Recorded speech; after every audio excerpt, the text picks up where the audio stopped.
بسم اللہ الرحمن الرحیم۔ قصہ ہارون رشید بادشاہ کے لڑکے کا۔ ہارون رشید کا ایک بیٹا تھا جس کی عمر تقریباً 16 سال کی تھی۔ وہ بہت کثرت سے زاہدوں اور بزرگوں کی مجلس میں رہا کرتا تھا اور اکثر قبرستان چلا جاتا، وہاں جا کر کہتا کہ تم لوگ ہم سے پہلے دنیا میں تھے، دنیا کے مالک تھے، لیکن اس دنیا نے تمہیں نجات نہ دی، حتیٰ کہ تم قبروں میں پہنچ گئے۔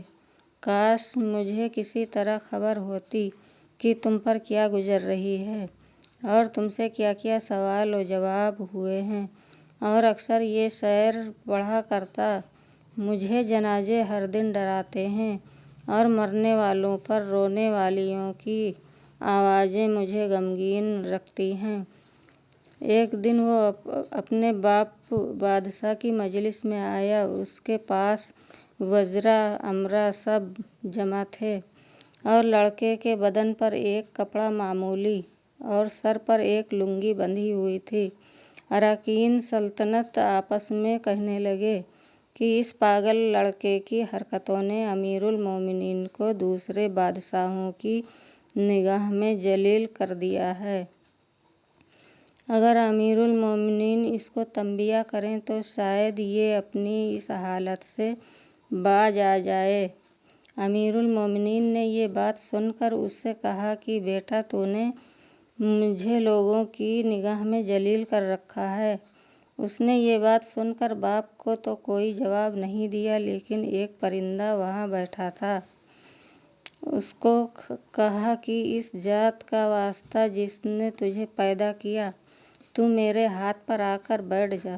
وہ پرندہ وہاں سے اڑ کر اس کے ہاتھ پر آ کر بیٹھ گیا، پھر کہا کہ اب اپنی جگہ پر چلا جا۔ وہ ہاتھ پر سے اڑ کر اپنی جگہ چلا گیا۔ اس کے بعد اس نے عرض کیا کہ ابا جان، اصل میں آپ دنیا سے جو محبت کر رہے ہیں اس نے مجھے رسوا کر رکھا ہے۔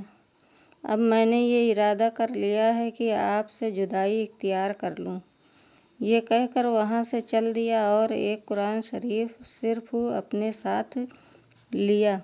چلتے ہوئے ماں نے ایک بہت قیمتی انگوٹھی بھی اس کو دے دی کہ احتیاج کے وقت اس کو فروخت کر کے کام میں لائے۔ وہ یہاں سے چل کر بصرہ پہنچ گیا اور مزدوروں میں کام کرنے لگا۔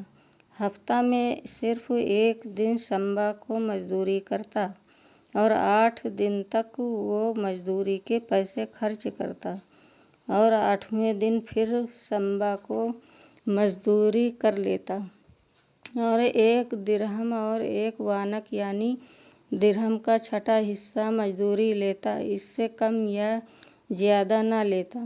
1 وانق روزانہ خرچ کرتا۔ ابو عامر بصری کہتے ہیں کہ میری ایک دیوار گر گئی تھی، اس کو بنوانے کے لیے میں کسی معمر کی تلاش میں نکلا۔ کسی نے بتایا ہوگا کہ یہ شخص بھی تعمیر کا کام کرتا ہے۔